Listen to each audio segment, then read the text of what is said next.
یہ کہانی ہے اس آدمی کی جو 1970 میں امریکہ میں رہتا تھا۔ اس کی بڑی شدید خواہش تھی کہ وہ ایک ایکٹر بنے، لیکن وقت شاید اس پہ بہت بے رحم تھا۔ وہ روز بروز قرضے میں ڈوبتا جا رہا تھا۔ اسی وجہ سے روز وہ اپنی بیوی سے لڑتا تھا۔ اس جھگڑے کی بڑی وجہ یہ تھی کہ اس کی بیوی اسے نوکری کرنے کا کہتی تھی، لیکن وہ جانتا تھا کہ جس دن اس نے 9 to 5 کی جاب شروع کر دی، اس دن سے وہ آہستہ آہستہ اپنے خواب کو بھول جائے گا کہ وہ ایک ایکٹر بننا چاہتا ہے۔ یہ خیال اس کے لیے بہت تکلیف دہ تھا۔ وہ اس طرح جینے کی بجائے سڑک پر بیٹھے کسی بھکاری کی طرح زندگی گزارنے کو زیادہ ترجیح دیتا تھا۔ وہ تنخواہ کا غلام نہیں بننا چاہتا تھا۔ پھر ایک دن آخر اس نے اپنی زندگی کو بدلنے کا فیصلہ کیا۔ وہ اپنے کتے پٹکس کے ساتھ لاس اینجلس کی ٹرین پر روانہ ہو گیا۔ وہ لاس اینجلس میں اپنی قسمت کو آزمانا چاہتا تھا، کیونکہ یہی وہ جگہ تھی جہاں ہالی ووڈ کے تمام بڑے بڑے اسٹوڈیوز موجود تھے۔ اس جگہ کے مناسب ہونے کی ایک بڑی وجہ یہ بھی تھی کیونکہ وہ بغیر کسی گاڑی کے ایک دن میں بہت ساری جگہوں پر آڈیشنز دے سکتا تھا۔ یہ ایک علیحدہ بات ہے کہ وہ گاڑی افورڈ ہی نہیں کر سکتا تھا۔ کیلیفورنیا شاید وہ جگہ ہی نہیں تھی جہاں اس کی قسمت کا تالا کھلنا تھا، کیونکہ روز اسٹوڈیوز اسے ریجیکٹ کر رہے تھے۔ وہ سمجھتے تھے یہ ایکٹر مٹیریل نہیں ہے۔ جلے پر نمک یہ تھا کہ اس کے چہرے پر ٹھوڈی والا حصہ پیرالائز تھا۔ وہ کوئی بھی سپیچ دیتے ہوئے اکلاتا تھا۔ اس پر یہ کہ جو پیسہ اس کے پاس تھا وہ آہستہ آہستہ ختم ہو رہا تھا۔ وہ اسٹوڈیوز سے فارغ ہونے کے بعد دن کا بقایا حصہ لائبریریز میں گزارتا تھا، کیونکہ وہاں پر موسم مناسب ہوتا تھا۔ اب وہاں کیونکہ وہ کتابوں سے گھرا ہوا تھا، اس نے وہاں بیٹھ کر اسکرپٹس لکھنا شروع کیے۔ وہ اپنی لکھی ہوئی اسکرپٹس ایک کے بعد ایک اسٹوڈیوز کو بھیجتا اور اسے یہاں بھی ناکامی کا سامنا کرنا پڑا۔ در حقیقت وہ تقریباً 1000 سے زیادہ مرتبہ ریجیکٹ ہوا۔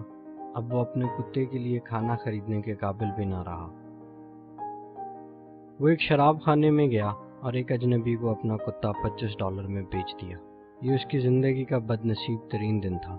خود کو تباہ حال محسوس کر رہا تھا۔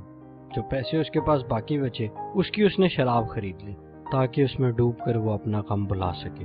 شراب پیتے ہوئے اس نے ٹی وی پر ایک باکسنگ میچ دیکھا۔ یہ میچ محمد علی اور انڈر ڈاگ چیک ویبنر کے درمیان تھا۔ انڈر ڈاگ پر شائقین تو کیا شاید اس کے گھر والوں کو بھی بھروسہ نہیں تھا، لیکن پھر بھی وہ محمد علی کے خلاف 15 راؤنڈز ڈٹ کر کھیلا، اور مزے کی بات یہ ہے کہ محمد علی سے ناک آؤٹ نہیں کر سکا۔ یہی وہ لمحہ تھا جو ہمیشہ رہنے والا تھا۔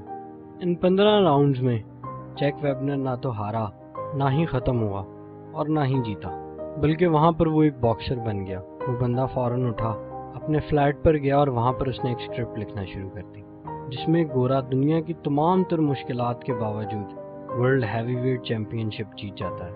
وہ گورا فلاڈیلفیا سے ہوتا ہے۔ اس نے اپنی یہ کہانی بہت سارے اسٹوڈیوز کو بھیجی، لیکن پھر ایک دفعہ اسے نراشا ہوئی۔ جب وہ ایک آڈیشن میں ناکام ہوا تو وہاں سے جاتے ہوئے اسے یاد آیا کہ اس کے پاس ایک اسکرپٹ ہے۔ وہ ڈائریکٹر کے پاس گیا اور اس نے کہا کہ اس کے پاس ایک امیزنگ اسکرپٹ ہے جسے انہیں ضرور پڑھنا چاہیے، اور پھر اس نے وہ اسکرپٹ ڈائریکٹر کو دے دی۔ بڑی بدنیتی سے انہوں نے وہ اسکرپٹ لی اور اس کا دل رکھنے کے لیے اس سے یہ وعدہ بھی کر لیا کہ وہ اسے ضرور پڑھیں گے۔ اب جانے کب انہوں نے واقعی وہ اسکرپٹ پڑھ لی۔ 2 دن بعد اسے اسٹوڈیو سے کال آئی کہ وہ اس پر ایک فلم بنانا چاہتے ہیں۔ انہوں نے اسے اس اسکرپٹ کے لیے $3,65,000 کی آفر کی، لیکن اس نے منع کر دیا کیونکہ وہ اسے اسی ہی کی اسکرپٹ میں ہیرو کا کردار ادا کرنے نہیں دے رہے تھے۔ طویل بحث کے بعد آخر کار انہوں نے اسے ہیرو کا رول دے دیا، لیکن اس کے برعکس انہوں نے اسے اسکرپٹ کا صرف $35,000 دیا۔ اس نے بڑا ایکٹر بننے کے لیے ایک بہت بڑی رقم کو نکار دیا۔ یہ ایک بہت بڑا جوا تھا، لیکن وہ جانتا تھا اگر یہ فلم اس کے بغیر ہٹ ہو گئی تو وہ اپنی ساری زندگی پچھتاوے میں گزار دے گا۔ ویسے بھی کہتے ہیں نا، there is no such thing as a free lunch۔ Studio سے ڈیل مکمل کرنے کے بعد وہ اس شراب خانے کی طرف گیا۔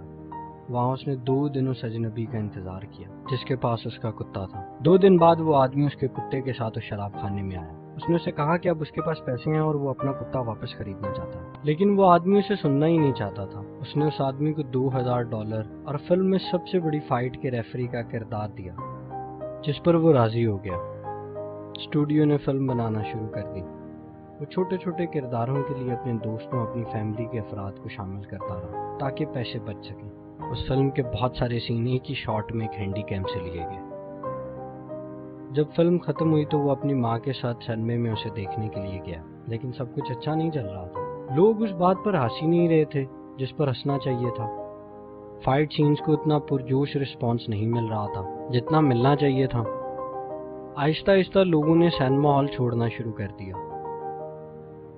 آخر میں وہ ہیرو اور اس کی ماں صرف 2 لوگ سینمے میں باقی رہ گئے۔ اس کی ماں نے اسے کہا کہ وہ گھر واپس آ جائے، کوئی اچھی سی نوکری تلاش کر لے اور اپنی زندگی کو دوبارہ شروع کرے۔ جب وہ اپنی ماں کے ساتھ سینما ہال سے باہر نکل رہا تھا تو اس نے دیکھا تمام شائقین وہاں پر اس کا انتظار کر رہے ہیں۔ انہوں نے اسے دیکھتے ہی پرجوش طریقے سے تالیاں بجانی شروع کر دی۔ وہ ایکٹر سلویسٹر اسٹیلون تھا۔ اس نے رونا شروع کر دیا۔ بہت سارے غم کے بعد آخر اسے کامیابی مل گئی۔ راکی وہ فلم تھی جو دکھائی جا رہی، اسے 9 نامینیشنز ایوارڈ ملے اور 3 بیسٹ پکچر ایوارڈز۔ وہ فلم جو $1 ملین اور ایک ہینڈی کیم سے بنائی گئی تھی، اس نے پوری دنیا میں $200 ملین کا بزنس کیا۔ تو خواتین و حضرات، اس طرح سلویسٹر اسٹون بنا۔ تو آپ زندگی میں جو مرضی مشکل دیکھ رہے ہیں، حالات جیسے بھی ہیں، کبھی ہار مت مانیں، کیونکہ آپ تب تک نہیں ہارتے جب تک آپ ہار نہیں مان لیتے۔ دیکھنے کے لیے شکریہ۔ اگر آپ کو ویڈیو پسند آئی ہے تو اس کو لائک کریں، چینل کو سبسکرائب کریں اور بیل آئیکن کو دبانا نہ بھولیں۔